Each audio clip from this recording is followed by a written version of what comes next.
Dakilang Diyos ng kalangitan, aming amang sumasalangit, tanggapin niyo po ang aming pagsamba. Tanggapin niyo po ang aming pagpupuri. Dalangin ko po na ngayong umaga, patuloy niyo po kaming katapuin. Dalangin ko po ngayong umaga ang inyong mga anak na napapagal, may karamdaman, nasa gitna ng mga desisyon ay makasumpong ng inyong paggabay. Allow me to deliver your message this morning, not with enticing words of man's wisdom, but only by the power of your Holy Spirit. May you implant thy word deeply to the hearts of men and women who came today. Father, I promise and we promise to give you glory in Jesus' name. Everybody will say and agree, Amen. Bago po tayo maupo, pakiabot po ang kamay sa katabi, pakisabi lang, I'm glad you're here. God is the strength of my heart. Amen. Come here.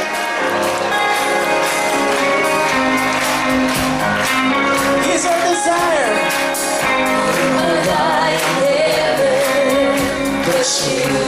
There's nothing I desire beside you. There's nothing on earth I desire beside you.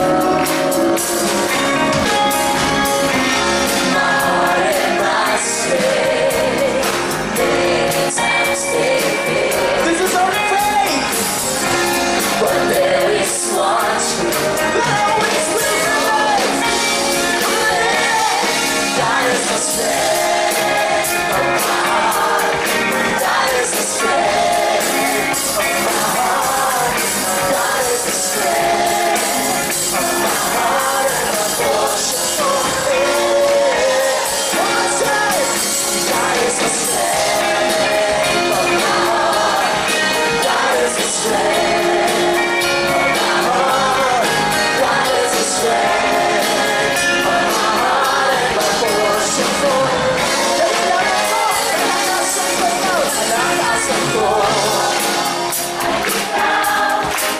Ikaw ang Diyos.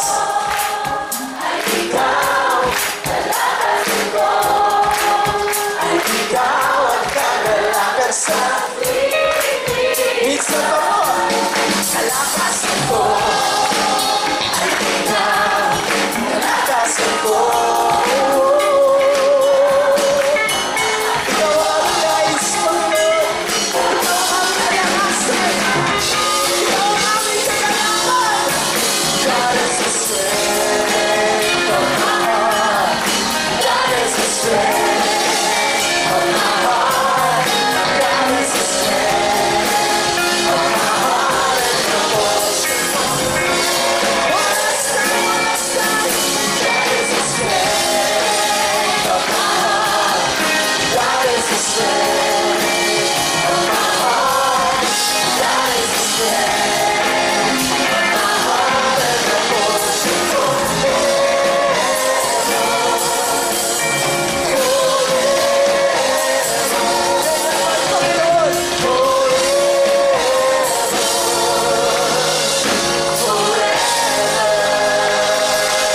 and my portion. Pakisuot mo na po yung pinakamagandang ngiti. Pakisuot ka. At pakisabi sa katabi mo, ito ang pinakamagandang ngiti rito. Nakakaupo na po tayo. Good morning! Magandang umaga po. Ang bilis ng panahon. Nasa buwan na po tayo ng Marso. And double service po tayo last Sunday. Salamat po sa mga nakibahagi sa ating 17th year anniversary. Salamat po. At hanggang gabi, salamat sa mga manggagawa po natin. Walang sawa, kasama natin sa buong maghapon. Ngayon pong umaga, allow me to go straight because double service po tayo. We'll be having our Holy Communion.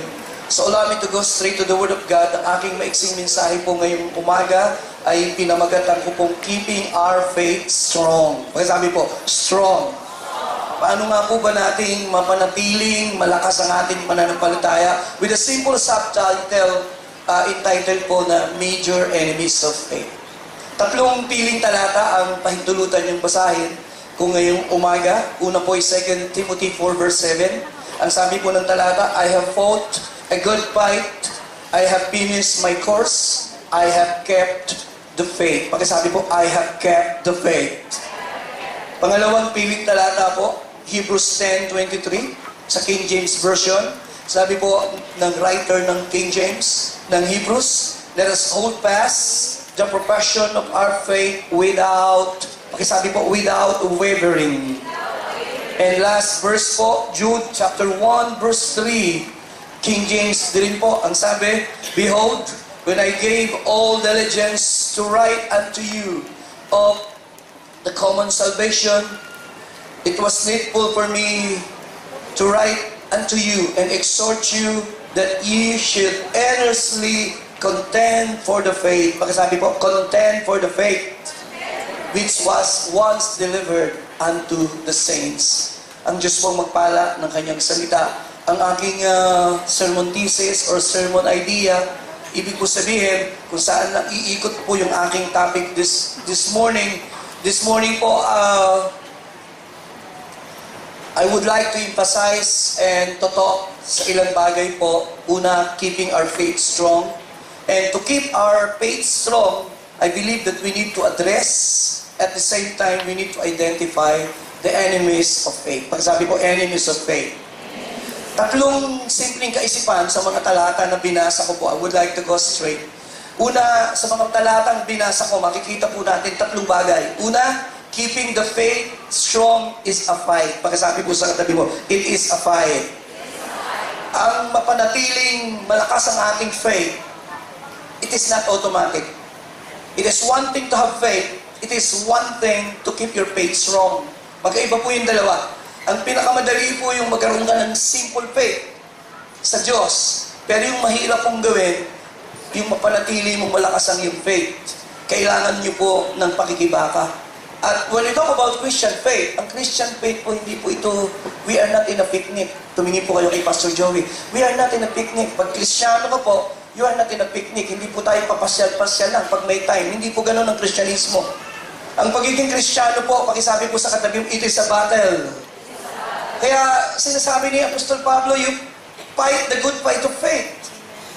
Madalas po yun ang lingwahe ni Pablo. Kung paano sinabi ng Efeso 6:12, sabi ron, we wrestle not against flesh and blood, but against principalities, rulers of darkness in the air, wickedness in the high places. Ang maging isang Kristiyano po, this is a fight. Ito po ay pakikibaka. Hindi po pwedeng maging Kristiyano at wala po kayong pakikibaka. Meron po kayong fight. Meron po tayong pinakikipaglaban. At may kaaway po tayo. Say amen. Tatlo po ang common enemy natin. Sabihin po natin, the world. Ang mundo po, hindi natin kakampi. Tingin po kayo kay Pastor Joey. Ang mundo hindi mo kakampi kailanman.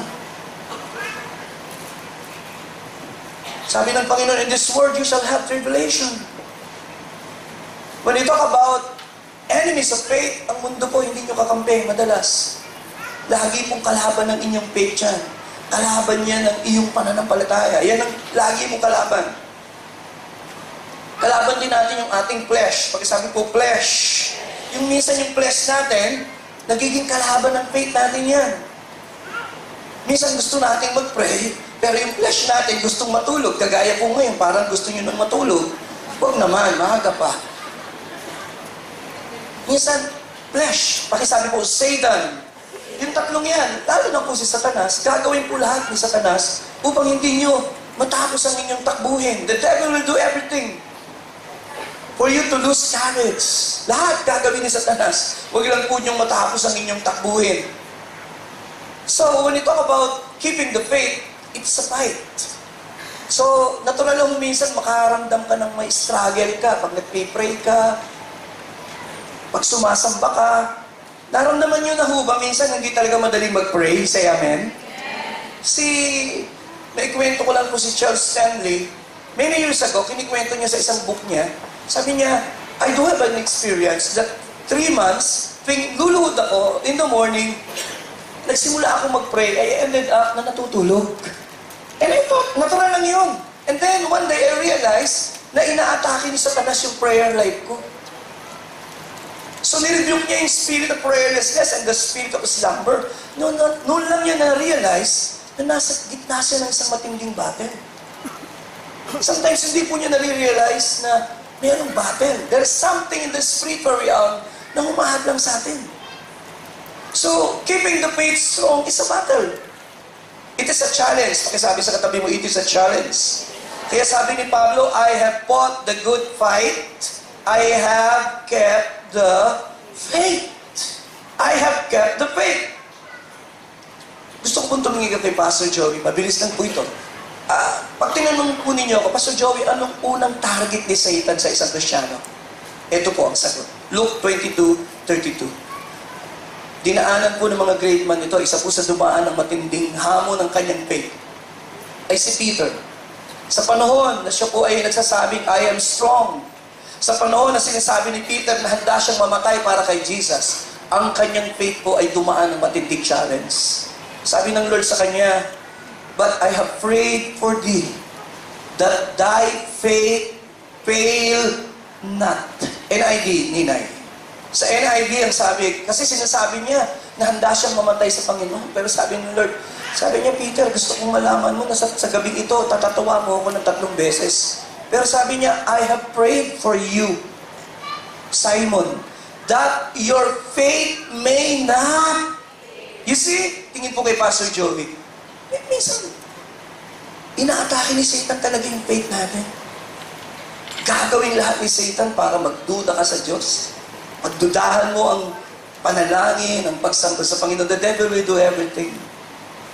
And sometimes we don't even realize that really we are in a battle.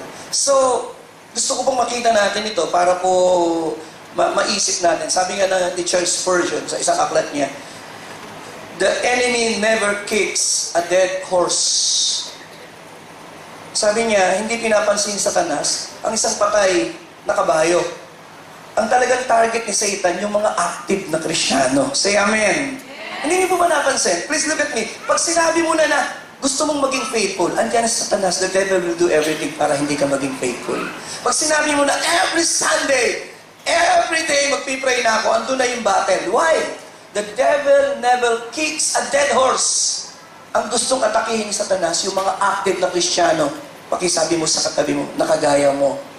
Active matulog. Ay, hindi. This morning, pag-uusapan natin, keeping our faith strong today. And in keeping our faith, believe me, keeping our faith is important to God. Pagkasabi ko, important to God. Mahalaga sa Diyos na makita ng Panginoon na yung ating faith because it is impossible to please God without faith. So with this in mind, 3 simpleng kaisipan po. Alam nyo, kung minsan iniisip nyo na porque may faith ka, it's okay. No, hindi po. Sabi ko, it's one thing to have faith, it's another thing to keep your faith strong. Alam niyo po ba na maski si John the Baptist, na napakalakas ang faith, siya ang nagpakilala kay Jesus, that narito ang kordero ng Diyos na nag-aalis ng kasalanan ng sanlibutan. Alam niyo po bang dumating din ang panahon, nagkaroon siya ng panahon ng pag-waver? Nagkaroon siya ng momentary, pagkasabi po, momentary doubt. Nung panahon na siya po'y pinakulong at siya nagkakasakit doon sa lugar ng kulungan, ang sabi ng mga scholars, ang daming alinlangang dumating kay John the Baptist. Kasi iniisip niya, nandito na ang Misaya, bakit wala siyang ginagawa para ako iligtas? Tumingin po kayo kay Pastor Joey. Kailan po kayo nagkaroon ng alinlangan na sabi mo, nagpipray naman ako, nag-expect ako na may gawin ng Diyos, pero parang walang ginagawa ang Diyos.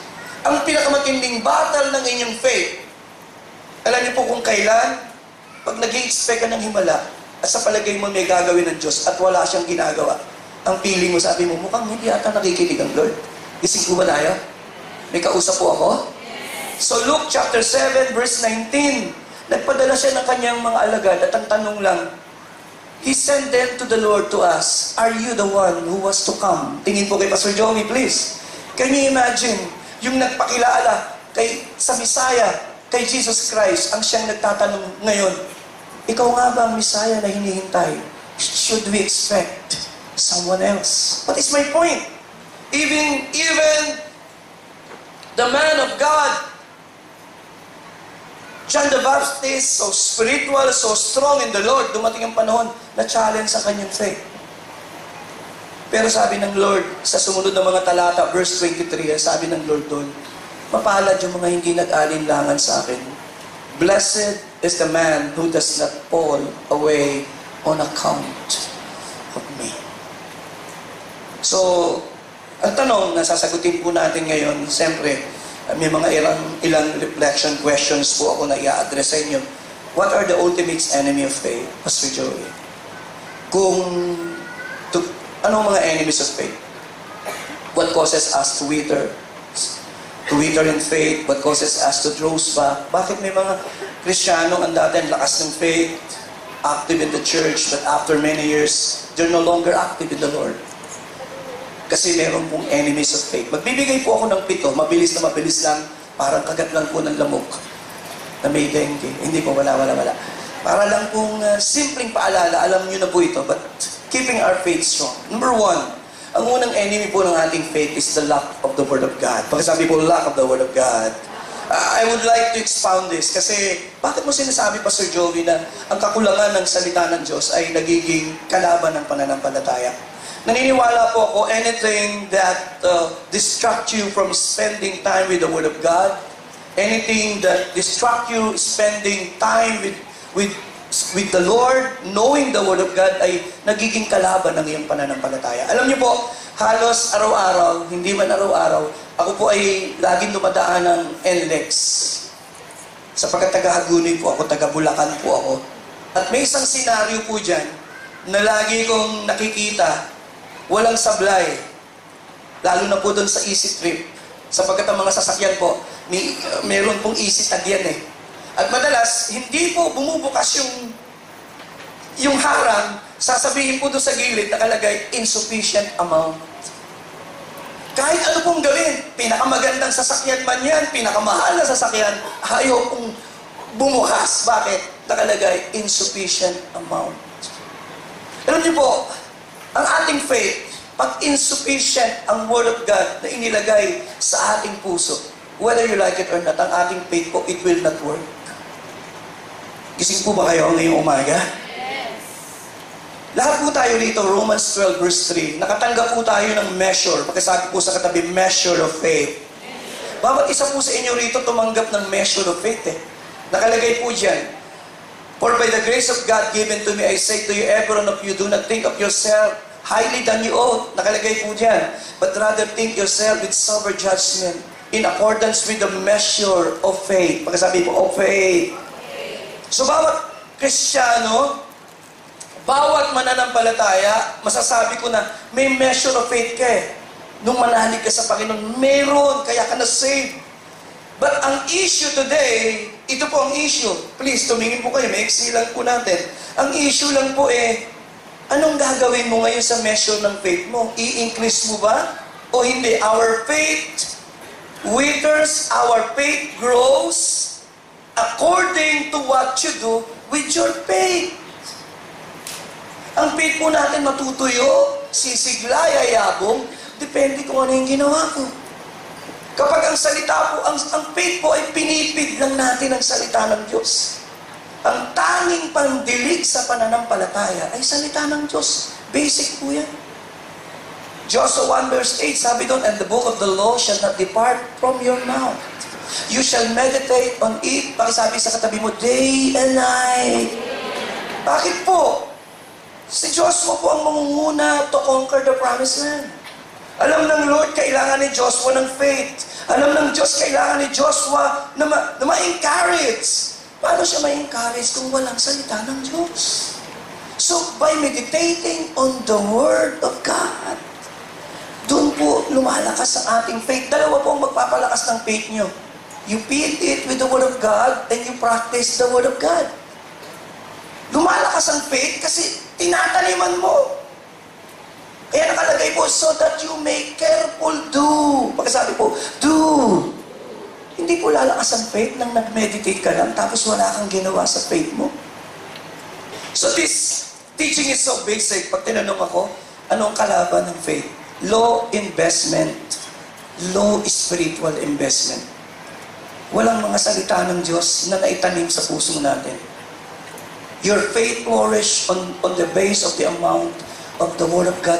Pakisabi po, receive. Pakisabi po, believe.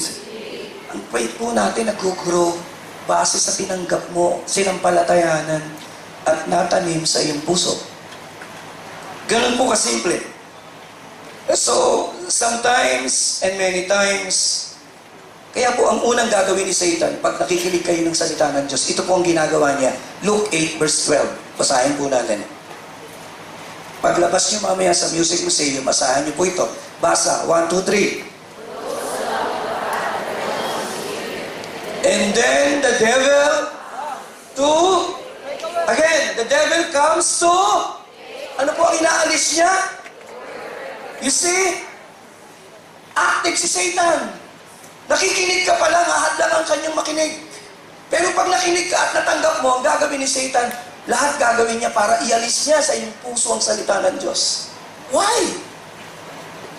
Nakalagay po so that they may not believe and be saved. Basic po yan. Kaya minsan, wala kayong maalalang sermon.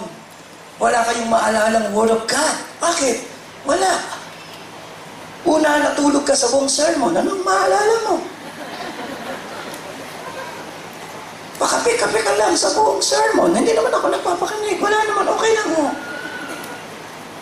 You know, and paano may i-apply yung hindi mo naintindihan na salita ng Diyos? Ito po, next slide.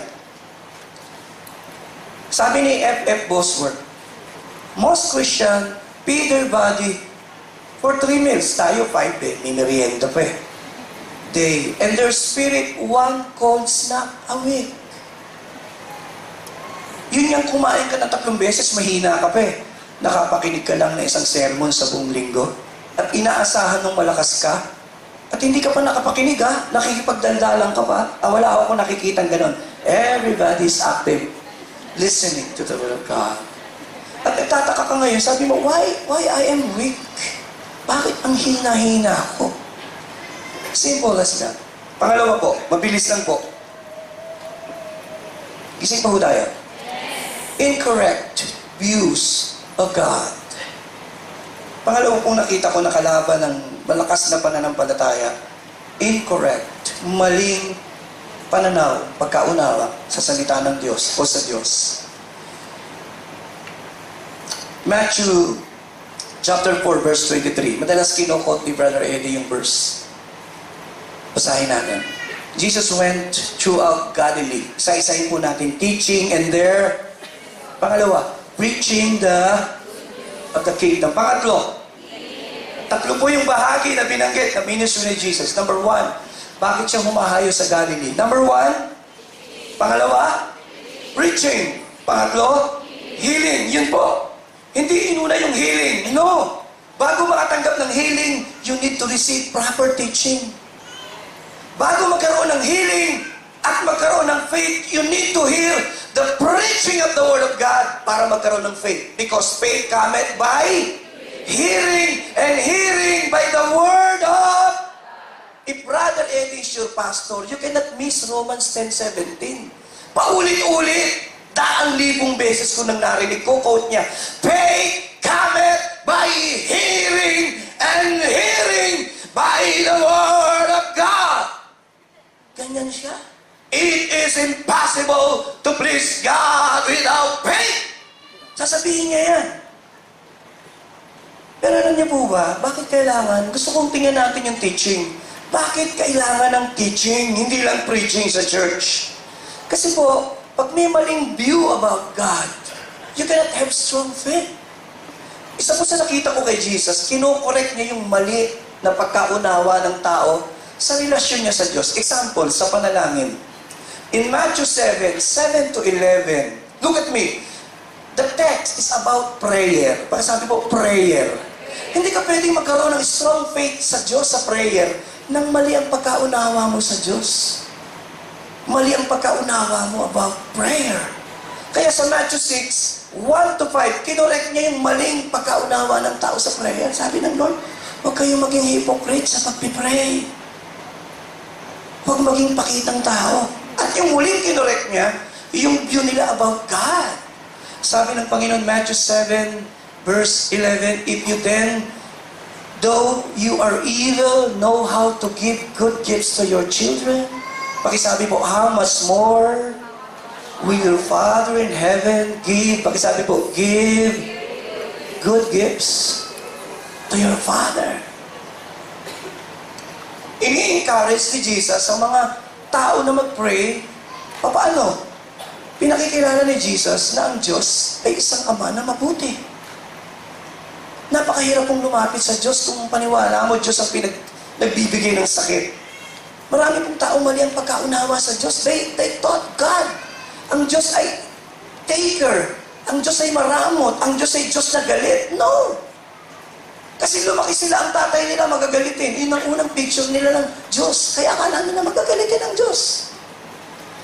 Lumaki sila, ang tatay nila, distant na father, laging nasa abroad. Ang feeling nila ngayon, ang Diyos ganun din. Malayo at walang pakialam sa kanila.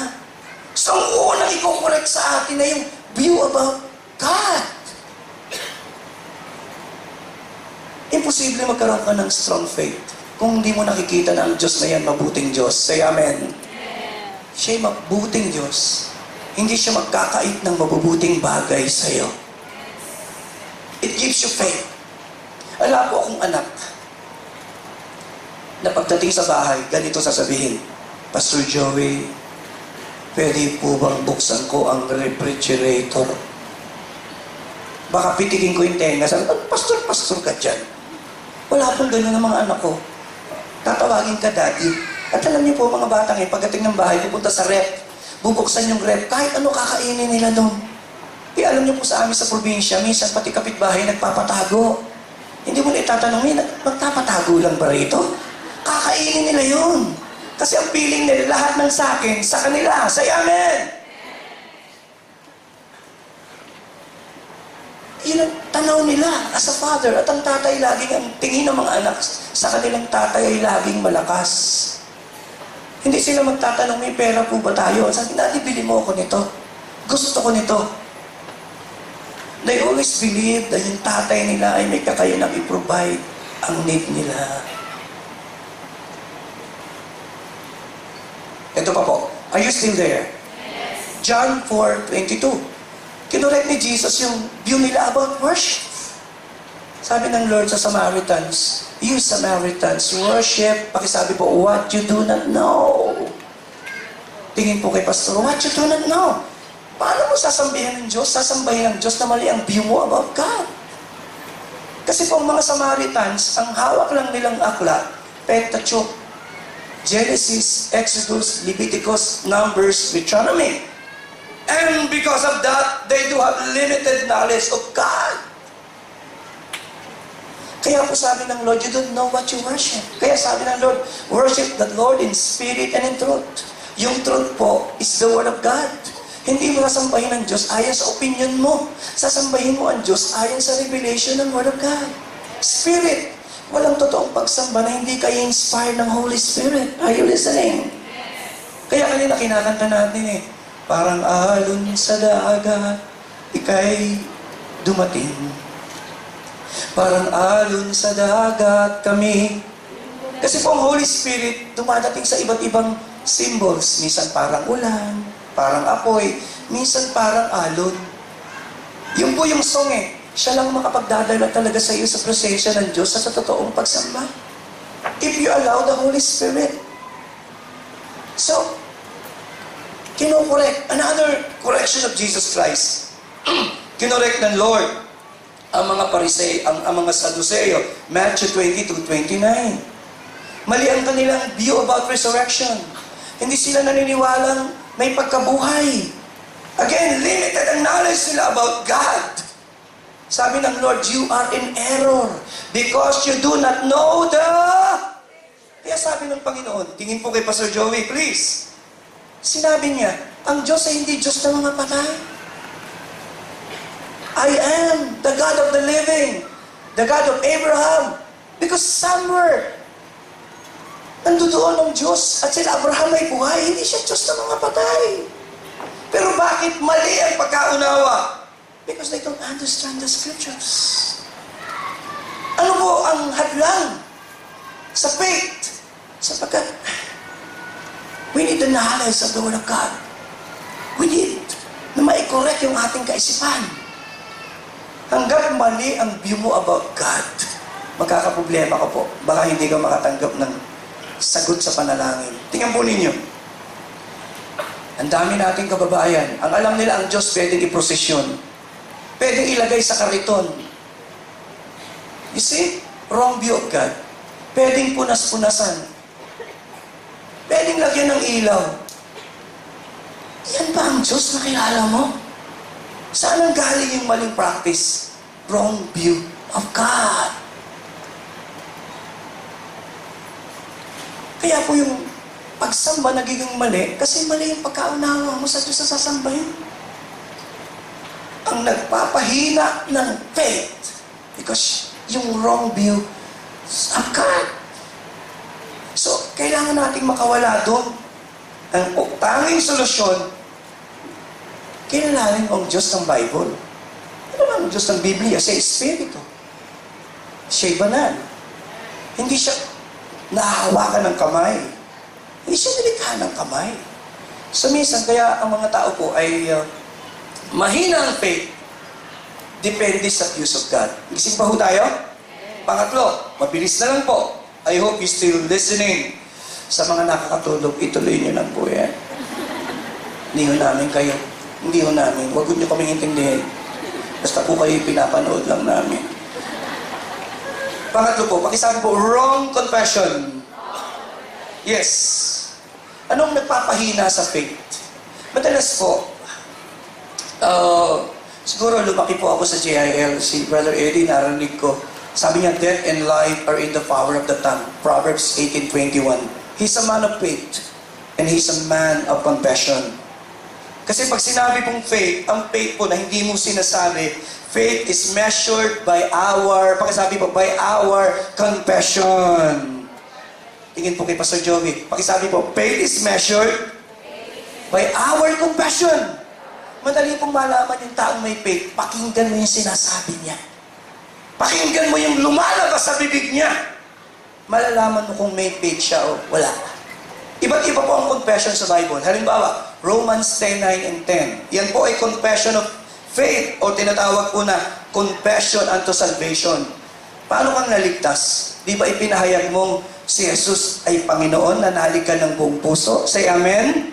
Tingnan niyo po, if you confess with your, ano kinonfess mo? Jesus is, you see, nung sinabi mong si Jesus ay Panginoon, si Jesus ay Panginoon, and you believe in your heart.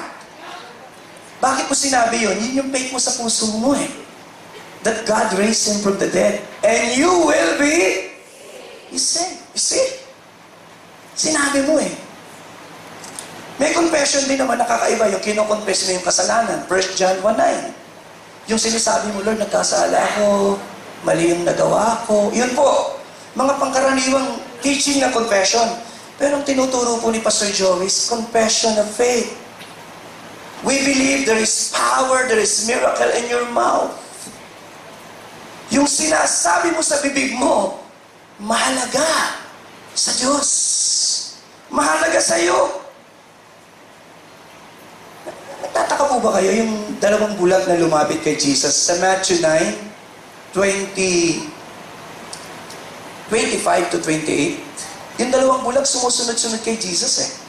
25, 27, 28. Ayan, sabi ng dalawang bulag, as they went from there, two blind men followed him, calling out, have mercy on us, son of David. Anong tanong ni Jesus? Verse 28. Do you believe that I am able to do this? Tingin po kay Pastor Joey. Bakit tinatanong ni Jesus yung dalawang bulag?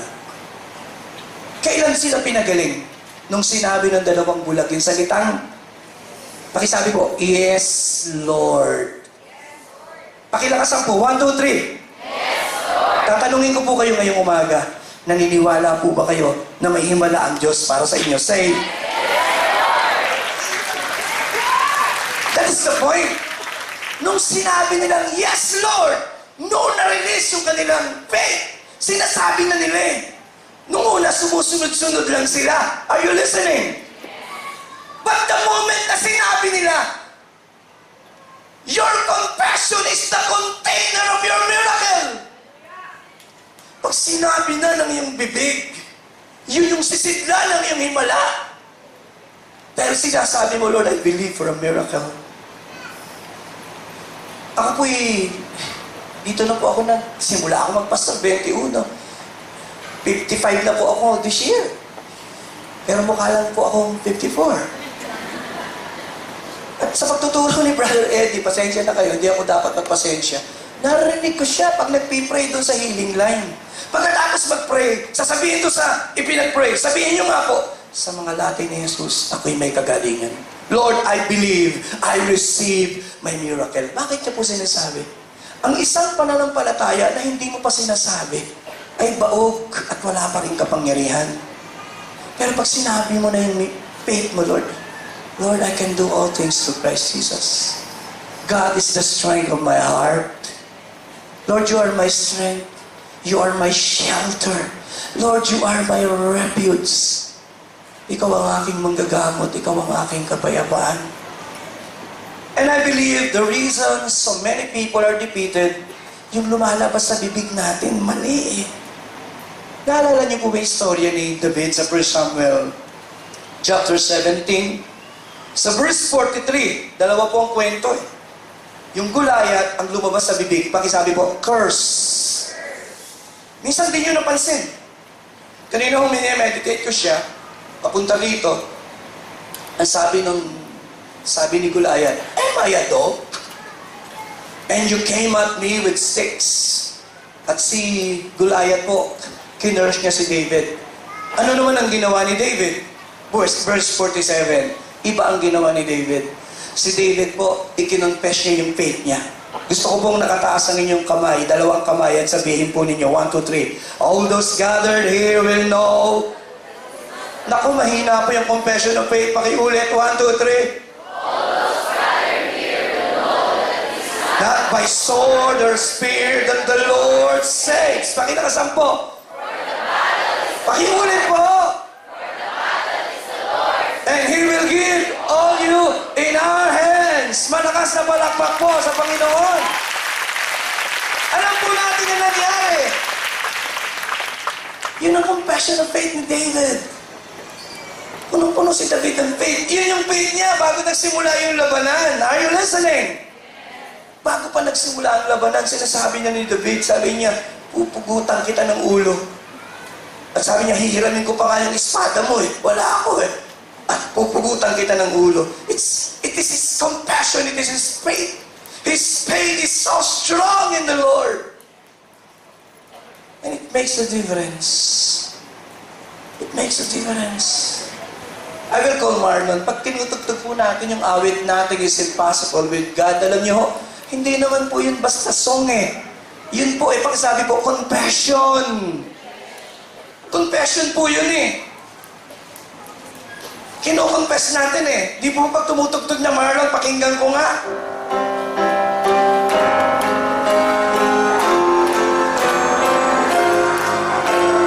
Nothing is impossible. Sandali ho. Bakit we need to sing? Sapagkat pag inaawit po natin yun, nagbabago po yung atmosphere. Pag sabi po, atmosphere. Iba-iba po ang pinanggalingan natin. Yung iba sa inyo, atmosphere of discouragement ang dala. Ang iba sa inyo, atmosphere of fear. Ang iba sa inyo, iba-iba po ang atmosphere natin. Pero nagbabago pong atmosphere the moment ini-invoke natin yung faith natin na walang imposible sa ating Diyos. Somebody shout, Hallelujah! Nothing is impossible when you put your trust in God. Nothing is impossible when you're trusting in His word. Sabay-sabay! Hearken to the voice of God today. Is there anything too hard for thee? Then put your trust. Sandali o! Sandali! The last time sabi ko, what makes church beautiful? Alam niyo po ba, what makes church beautiful? Pag ang mga tao pong nasa loob ng church ay punong-puno ng pananampalataya sa magagawa ng Diyos, that makes the church beautiful. Beautiful. It pleases the heart of God for every day Oh, every day, yes, everything is possible. Wait, 30 segundo lang pagpapalakpak sa ating Diyos.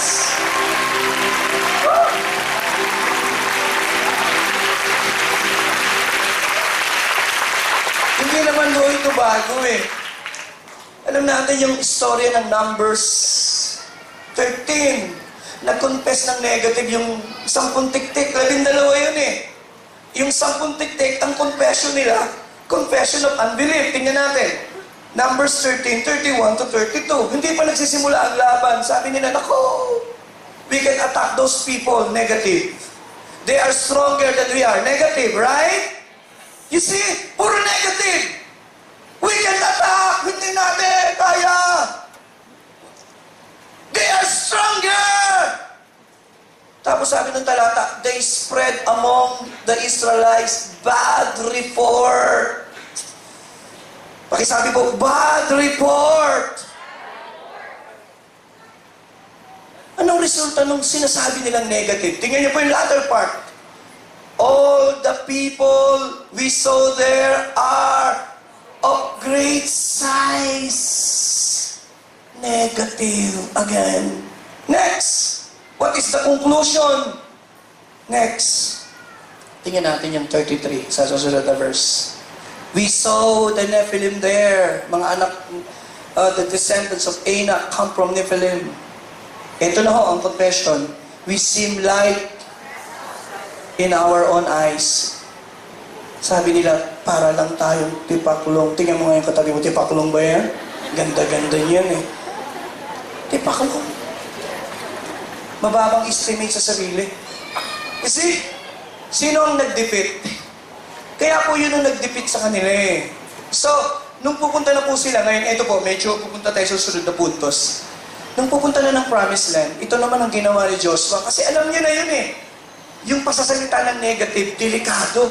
Kaya Joshua 6 verse 20, nung papasok na sila ng Promised Land, ang kabilin-bilinan ni Joshua. Tingin po, sabi ni Joshua, when the trumpets sounded and the people shouted at the sound of the trumpets, when the people gave a loud shout, sabi po doon, the wall collapsed. Ang kabilin-bilinan ni Joshua sa naunang mga talata, sabi niya, walang magsasalita sa inyo kahit isa. Iikot ng isang beses, sabi ni Joshua, walang magsasalita. Pangalawang ikot, wala pa rin. Pangalawang araw. Pangatlong araw, Joshua, sabi niya, walang kikibo, kahit isa. Why? Dangerous to eh. Habang umiikot sila, pag may isa lang doon nag-release ng negative at doubt and unbelief, makaka-apekto sa lahat, sa kanila yun. Alam na ni Joshua. Madalas po, ang nagdi-defeat ng faith natin, yung sinabi mo. The things na lumabas sa bibig mo, it defeat your faith. The negative confession. Simulan niyo pong magsalita ng mabubuting bagay. Ako po, may tradisyon ako. Sa 4 na sulok ng bahay namin, nagpo-prophesy ako. Sabi ko, I prophesy healing, anointing, life, health. I speak good things sa 4 na sulok ng bahay po namin. I speak good things sa 4 na sulok, Lord. I speak anointing and your presence and healing. I keep doing that. Lord, ilagay mo mga anghel mo sa 4 na sulok ng aming bahay. Seal this house by the blood of the Lamb. You know why? Because I know the power of confession. Just confess good things. Sa asawa mo, mga anak mo, pamilya mo, negosyo, speak good things. Pangapat po, malapit na po ako. Mabilis na lang. Just give me 10 more minutes. Kaya pa ho natin? Then, application po natin yung ating communion. Pang-apat, prayerlessness. Pakisabi po, prayerlessness. Pastor Joey, ano ang nagdidipit ng faith ng isang Kristiyano? Sabi po ng Jude 20, isang chapter lang yan. By building yourself up in the most holy faith. Pakisabi po, praying in the Holy Spirit. Pakisabi po, praying in the Holy Spirit. Sino po rito, tingin po kay Pastor Joey, sino po rito nabaptize kayo ng Holy Spirit with the evidence of speaking in new tongues? Talagang alam nyo nagtatangs kayo. Pakitaas po yung kamay. Ayan, maraming nagtaas, yung iba nahiyaan na. Mga humble tayo talaga. Baba po. Ang isa pong sinasabi dyan, building yourself up in the most, pakisabi po, holy faith.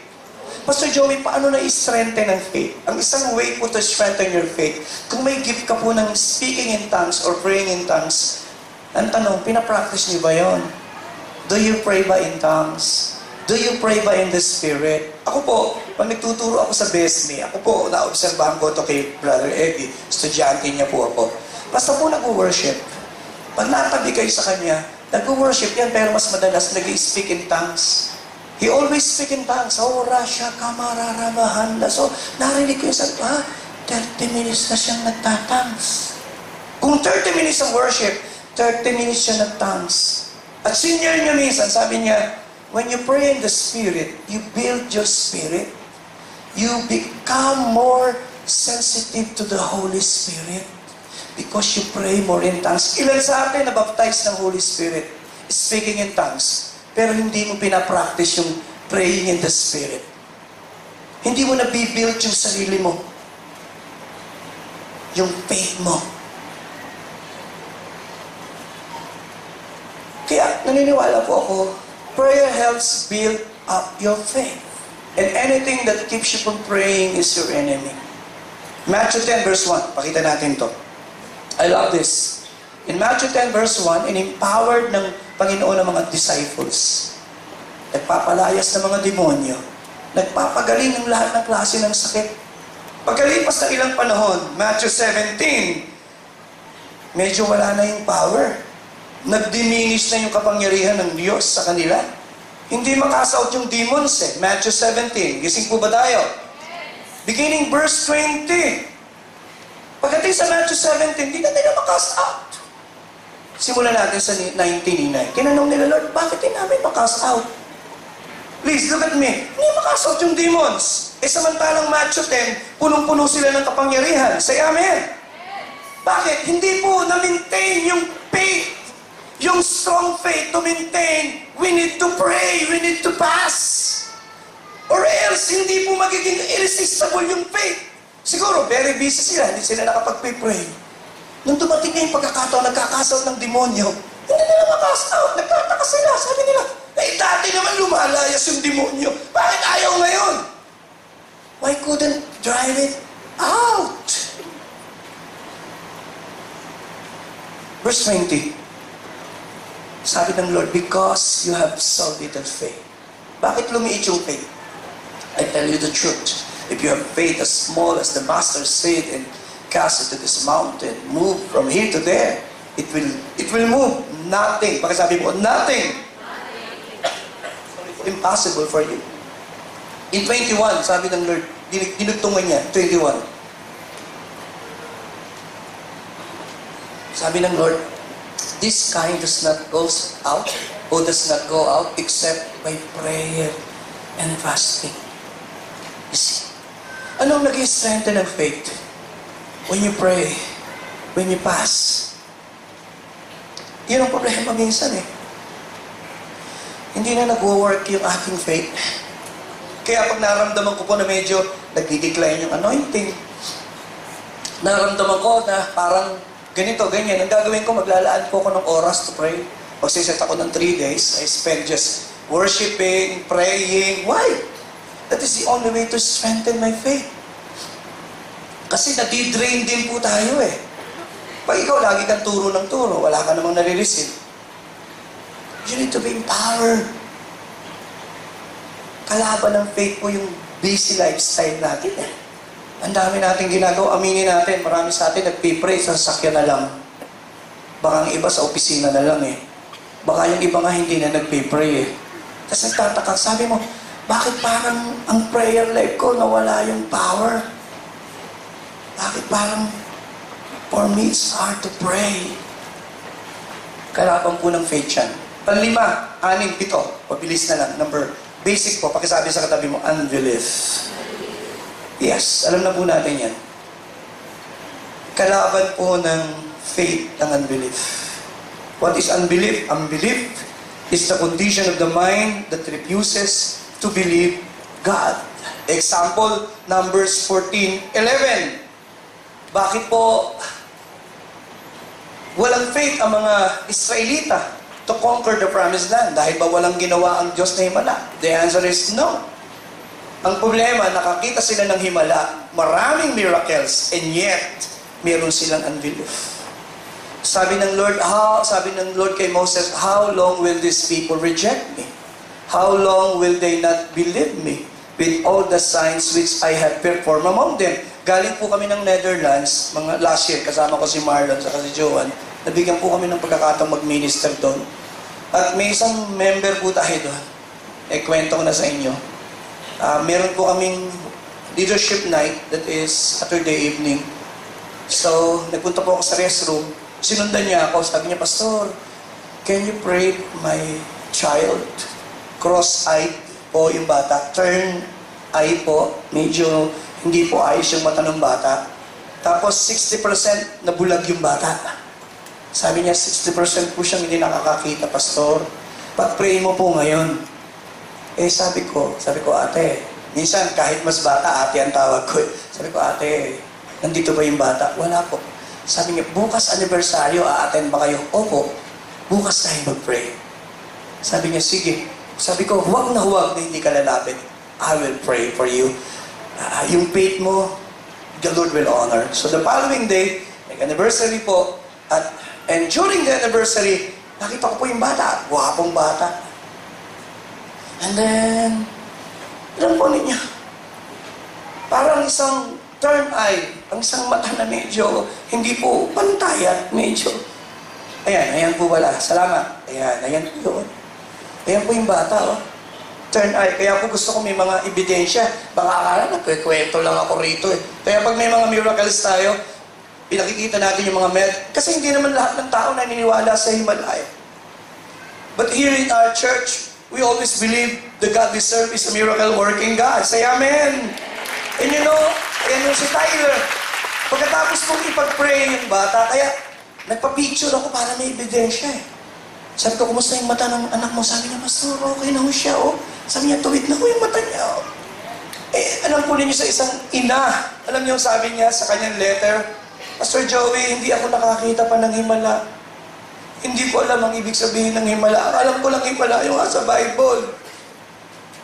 Hindi ko naman nakita yun ng mukhaan eh. But para makita ko sa harapan ko yung anak ko cross-eyed, turn-eye, biglang tumuwid. Sabi niya, wow. Sabi niya, Pastor, hindi ko makakalimutan sa buong buhay ko ito eh. Sometimes, alam niyo, yun ang problema sa atin eh. Nakakita ka ng himala, tanong ko, gaano ka ka-excited i-share ang himala ng Diyos? Minsan nakalimutan mo na eh. Hindi mo na nga sinasabi. Last year, may gumaling sa church natin na isang may AIDS. Wala namang gumagaling sa AIDS eh. At alam po yan yung kapatiran natin, nakita ko, andito siya yung nagdala sa akin. Sinama niya, narito po siya, nakaupo po siya dito ngayon. Hindi ko na lang siya balayin. At sinama niya, sabi niya, Pastor, may AIDS po eh. And then, pagkalipas ng ilang buwan, nagpa-check ulit. Anong ebidensya na magaling na? Nakasakay na ho ng barko eh. Palapakan niya po natin ang Panginoon. Anong testimony? Ayan po. Hindi naman natin pwedeng interviewin yung bata.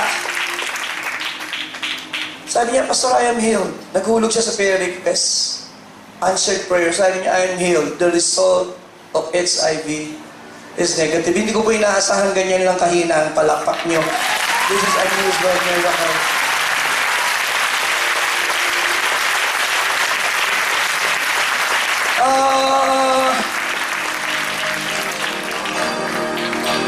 Bless the Lord, oh my soul, oh my soul. Sandali ho, marahil sabihin no, Pastor, last year pa yan eh. Pero alam ko po sa puso ko, walang gumagaling sa AIDS eh. Siguro ulit-ulitin ko to hanggang nabubuhay ako. Ikikwento ko to sa mga apo ko. Ikikwento ko hanggang ako'y tumanda. At sasabihin kong isang araw, may isang may AIDS na akong ipinanalangin sa pangalang Jesus at gumaling. Ang problema po sa atin, mukhang hindi tayo nai-excite. Madali nating makalimutan yung mga himala. Guilty po ang church sa daming ginawa ng Diyos na kabutihan ng Diyos sa inyo. Dapat namamangha po kayo sa kabutihan ng Diyos. Di po ba dapat ganun? Wow! Dapat sabi, oo. Di po ba? Pag nakakakita ka, oh, wow! Wow! Sinasabi mo, wow, kamanga-manga. Yun po ang expression eh.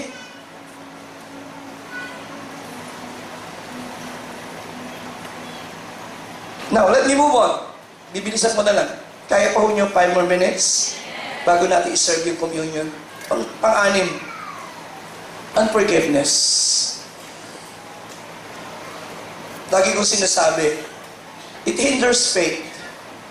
Kung may isang bagay na magpapahina at sasakal ng faith, it is unforgiveness or unforgiving spirit. In Mark 11, 23-24, the context, Jesus is teaching faith. Pagkasabi po, faith. Tinuturo niya whoever says to this mountain, be removed and cast into the sea and does not doubt in his heart, but believes, that those things he says will be done. And he will have whatever he says. Tinuturo niya po yan eh. Therefore, I say to you, whatever things you ask when you... Ilang beses binanggit yung believe that you receive them and you will have them. Faith. Faith po yung topic. Pagdating sa verse 25, medyo napalitan eh. Verse 25, tinuturo ng Lord ang isang principle to be able to pray in faith. Whenever you stand praying, if you have anything against anyone, ano po ang kadugtong? You see, is faith related to forgiveness? My answer is yes. Impossible for you to pray with faith if there is unforgiveness in your heart. Nung nagpapasal po ako doon sa Pombong, nakita ko yung inaanak ko dito. Narito kayo ha. Yan. Papasal po ako doon. Meron pong umaten na nagtitinda ng sweepstakes. And the anointing is too powerful that day. Lumalapit pa lang po na isla. Napaka-anointed ng service. Wow! Tinatandaan ko po yun. Hindi ko po pinakalimutan. At dumating yung isang lalaking na-stroke, nagtitinda po siya. Ganyan maglakad. Nagtitinda ng sweepstakes. Nakita ko siya. Siyempre, nahabol po ako. And this is the perfect time to see the power of God. Alam niyo po, nung hawakan ko siya, the anointing was lifted. The anointing was quenched. Parang lobo. Yung kasi, I asked myself, I said, Lord, what's the problem? And the Lord impressed upon my heart, tell him, kung may mga nakasakit sa kanya, sabihin mong patawarin. Sabi ko, Lord, minsan parang ikaw, parang madali lang yun. Sabi ko, kuya, gusto niyong gumaling? Sabi niya, opo. Yung mga nakasakit sa inyo, patawarin mo. Nag-iba po yung mukha niya. Yung dating opo, naiba na, bumalasik ang mukha. And then, hindi ko na siya napatungan ng kamay. Alam niyo, lumabas siya ng church, naglakad siya. Hindi ko na siya nakikita. That day, I have seen the power of unforgiving spirit. Yun ang moment niya to receive a miracle from God. The other day, a week ago, may pinag-pray po ako, kausap ko siya. Sabi niya, balak ata niyang mag-early retirement because sabi ng dalawang doktor, dalawang ospital, in-angiogram siya, may bara yung kanyang puso. This is a good question. Hindi ko na mabanggitin yung pangalan.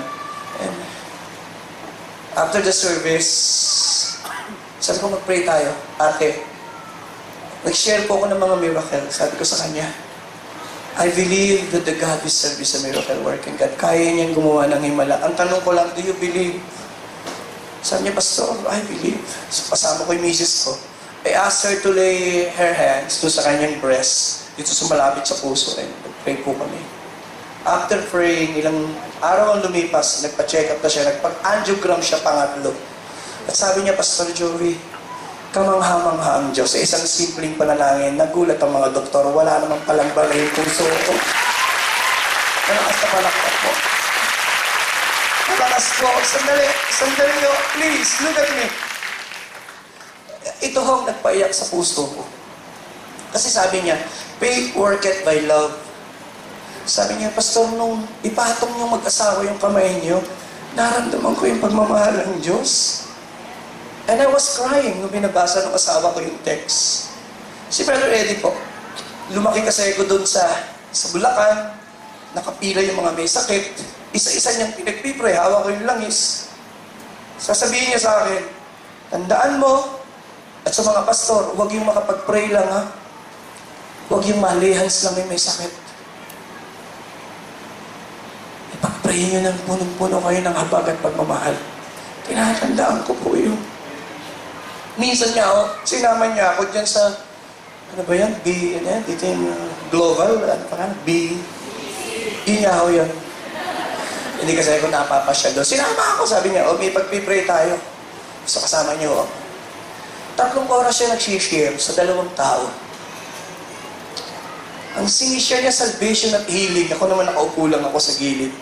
Nakikinig ako, taga-amen. Amen po. Amen. Amen. At nung magpipray na, after 3 hours, sabi niya sa akin, Pastor Joey, give me the right song. Nakalimutan niya, wala kami sa service. Andun lang kami sa isang maliit na kwarto. Ako naman, masunurin, You are the God that healeth thee. You are the Lord, my healer. You sent your word. You see, bakit ko po sinishare ito? Faith worketh by love. Lahat ng gagawin mo ng walang pagmamahal, faith will not work. Kahit anong gawin mo, it won't work. When you pray to someone in need, o sino man, tiyakin mo, walang unforgiving spirit. What is in your heart, there is love in your heart. Hindi po kayo magpipay because faith worketh by love. Malakas na palakpak po. As I close, parang gusto niyo malakasan ang palakpak niyo.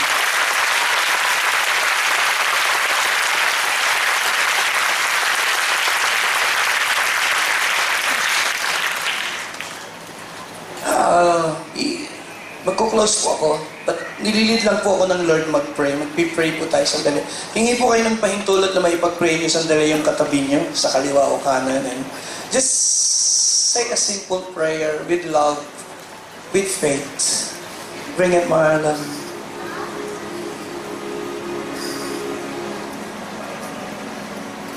The anointing is touching the place.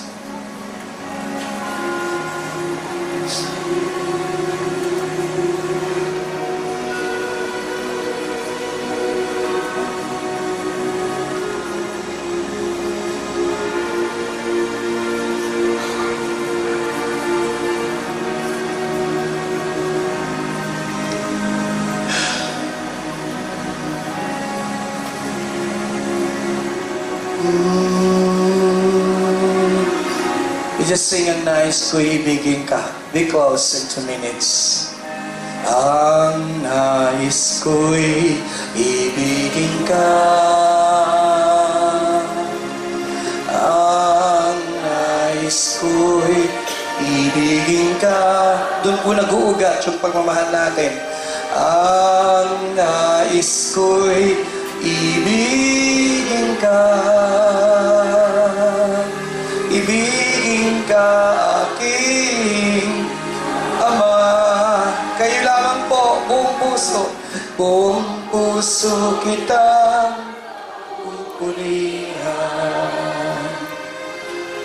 Buong pusong paglilingkuran. Pag-ibig mo iahayag po namin. As I close, and I close, kahuli-hulihan po. Enemy ng faith. Pakisabi po, undealt sin. Minsan, may mga kasalanan din natin na deal properly. Kaya sabi, if I had cherished iniquity in my heart, the Lord will not listen. Kaya sabi sa James 5, 15 to 16, kung may kasalanan ng isa't isa, mag-confess sa isa't isa. Minsan may mga undealt sin eh. Sabi po, He will forgive. The Lord will raise if he has committed sins. He will be forgiven. Minsan, ang hadlang sa faith, may mga nakatagong kasalanan eh, na hindi po naipahayag. Nandun yung kasalanan. Magpupunta po tayo sa Holy Communion. Tatawagin ko po yung mga ushers. May sinasabi po si Apostol Pablo sa 1 Corinthians 11, 28 to 29. Ako po lagi ako naniniwala, bago po i-distribute yan, babasahin ko po ito. Sabi po, a man ought to examine. Pagkasabi po, examine himself. Maski po sa pagkain natin sa tinapay at pag-inom sa saro, bago po i-distribute, please, stay put. Pagkasabi po, examine himself. Dapat may pagkakataong ini-examine muna yung sarili. Ito pong per Sunday, this is the perfect time to receive healing. This is the perfect time to receive miracle. Pag ako tinatanong po ako, sabi ko ito yung pinaka-most powerful gesture sa church. Kasi dito mo inaalala yung kamatayan ng Panginoon at muli niyang pagkabuhay. Say amen. Inaalala mo yung lahat ng benepisyo ng krus ng Kalbaryo. And pag tinignan niyo po yung mga naunang talata, binabanggit po ni Pablo na may mga nagkasakit, may maagang namatay. I believe it is the will of God for to have long and satisfied life. Habang pinag-aaralan ko po yung topic, minsan may mga undealt eh. May mga sin na hindi na-deal maayos kahit Kristiyano eh. Meron niya akong kinikwento sa inyo na pastor na nagtapat sa akin many years ago. Sabi niya, Pastor, I used to be a chain smoker. And I grew in a very religious family and I became a pastor. And then magpapastor na siya. Pagkalipas ng many years, yung desire niyang magsigarilyo, bumalik. Ay ayaw naman yung makitang naninigarilyo siya, nakakahiya yun. Nagsisigarilyo siya doon sa loob ng CR. At pagtapos na siyang magsigarilyo, bubukas niya yung bintana. Palalabasin niya yung usok at tapos mag-i-spray siya ng air freshener. At paglabas niya, tapos ang kaso. But one day, ayon sa kanyang kwento, may emergency, kumatok yung misis, nakalimutan niyang buksan ng bintana, so paglabas niya, kasunod po yung usok. At sa paglabas niya sa usok, hindi niya napansin, nakatingin sa kanya yung anak niya, yung bunso, at sabi ng anak niya, nagulat, nagtanong, sabi niya, Dad, do you smoke? Mga bata, do you smoke?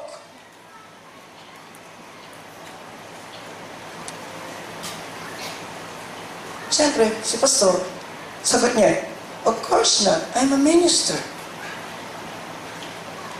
At lumipas po ang araw, nung tumayo na siya ng pulpito, nasabi ng Lord sa kanya, dahil nagsinungaling ka sa anak mo, starting today, he will not listen to your sermon anymore. And part of the tradition of the family, nakaupo po yung pamilya sa unahan. That day, nagturo si pastor, at sa gilid ng mata niya, tinignan niya, nakita niya yung bakante upuan ng kanyang bunsong anak. Hanggang the following Sunday, bakante pa rin, third Sunday, hanggang lumipas ang ilang araw, birthday na si pastor. And the pastor po one Sunday, nagtapos ang service, sinanap niya yung anak niya. Nakita niya yung anak niya, nag-swing lang doon sa gilid ng church. Kinausap niya yung anak niya, lumuhod po siya, he knelt down. At sabi niya sa anak niya, anak, do you remember months ago? Tinanong mo ako, do I smoke? At sabi ko, no. Anak, I lied. Nagsinungaling ako, anak. Anak, will you forgive me? At niyakap po siya ng kanyang anak. You know, minsan may mga sin na madaling aminin, madaling i-confess. Pero may mga sin na ulit-ulit tayong binabader pero ginagawa pa rin natin. And believe me, it hinders faith. Darating yung, mahirap pong mag-pray na alam mong may nakatagong kasalanan. Awa na hira namin. Ang hirap mag-pray na alam mong may ginawa ka na nakasakit sa Diyos. You don't have the boldness. Today, bago tayo mag-communion, Yuyuko tayo sandali. May I ask you to bow your head, please. Ilabas natin yung sin na maaaring nagawa natin na nag-bother, nakasakit. Nakikinig po kayo kay Pastor Joey, ilang minuto na. The time to confess our sin is right now. Pahugas tayo sa dugo ng Panginoon. Ang kanyang dugong natigis ay pambayad ng ating kasalanan. Pahugas po tayo. Palinis po tayo. Father God, today, habang inaalala namin ang kamatayan ng Panginoong Hesus sa krus ng Kalbaryo, linisin mo kami sa aming mga kasalanan na nagawa. Hayaan mong maidil namin ang kasalanan. We confess our sins, even the guilt na meron kami. Hugasan mo kami. Inisip. Sa gayon, walang hadlang. Naway matanggap namin ang benepisyo ng krus ng Kalbaryo. Tumayo po tayong lahat. Distribute po natin ang tinapay. Distribute po natin ang juice. Salamat,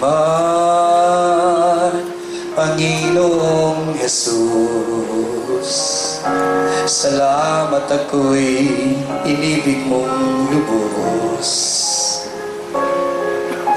Salamat, aking Panginoong Jesus. Pinatawad mo ako at tinubos. Isang beses pa po.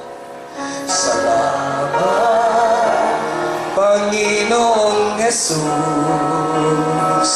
Salamat ako'y inibig mong lubos. Salamat po.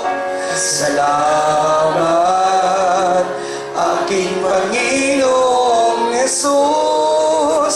Pinatawad mo ako at tinubos. Sabay, sabay. Papuri ko sa'yo'y hindi magwawakas.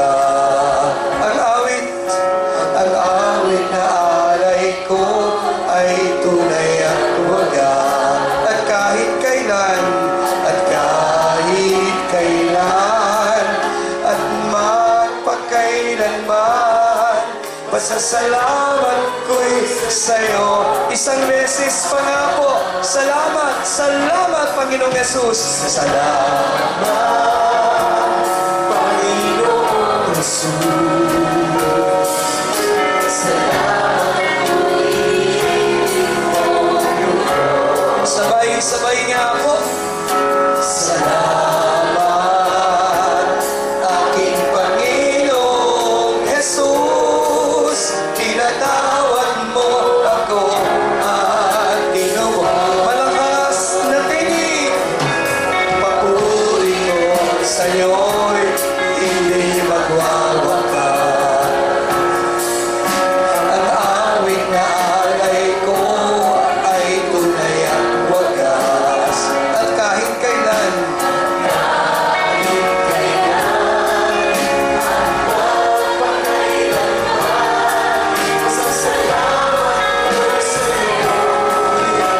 I wanna hear the congregation sing.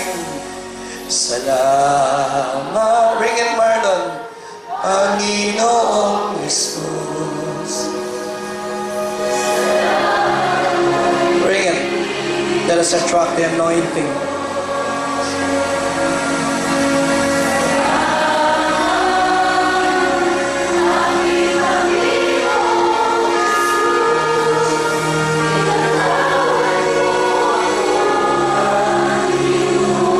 Papuri ko'y hindi magwawakas. Papuri ko sa'yo'y hindi magwawakas. Ang awit na alay,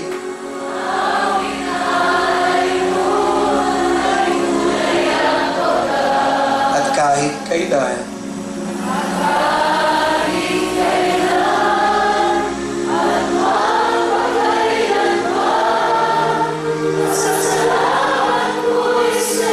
pakitaas po ang tinapay. Maaari po bang hingin natin sa Panginoon ang kagalingan, kalusugan at mahabang buhay para sa pamilya natin?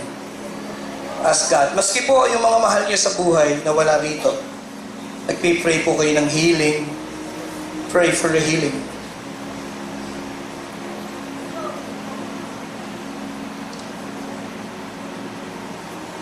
bigyan ko po kayo ng ilang saglit pa to pray. That there be healing today. Healing.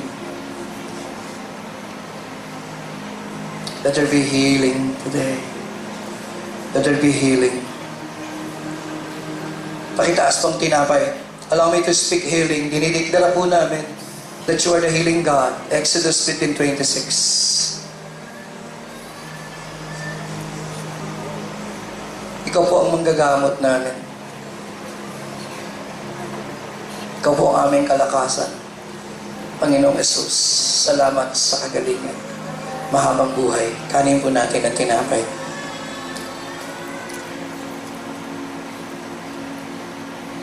Nagpipray po ako sandali. Nililid lang po ako ng Holy Spirit. Kanina pong per service, nag-communion po ako. Hindi po para sa sarili ko. May isa tayong manggagawa. Sabi ko, Lord, this communion is for Him, Lord. And I pray, Lord, today, yung iba sa inyo, habang kinakain niyo yung tinapay, hindi naman kayo nagpipray sa sarili niyo. You're for someone. Gusto ko po kayo maipag-pray. Gusto ko po itaas niyo yung kamay niyo, lalo na iba yung pinag-pray niyo, magpipray po ako sa dali. Panginoon, yung mga taong nakita niyo sila, they release their faith for healing and strength para sa mga mahal nila sa buhay. Lord God, I pray that you honor their faith. Bring it, Marlon. I-claim niyo po, according to your faith, just claim the healing, claim the miracle para sa inyong mga mahal sa buhay. Lord, we claim it. You need to claim it. Ang miracle po ay nangyayari because you believe and you claim it. You believe it today. You claim it. You claim the miracle. Lord, we claim that miracle today. Salamat po.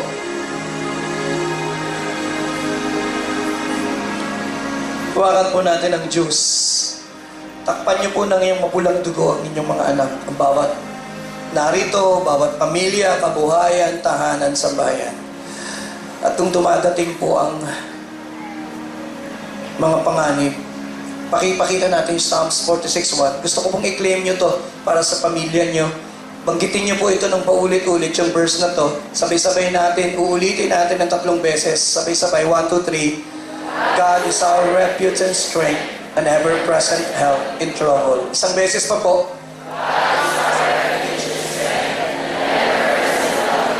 Mas malakas po. Tatandaan po natin sa magulong mundo, ano man ang mangyari, ang Diyos ang ating refuge, siya ang ating strength. Lagi siyang nandyan para tayo tulungan. Inumin po natin ang Diyos.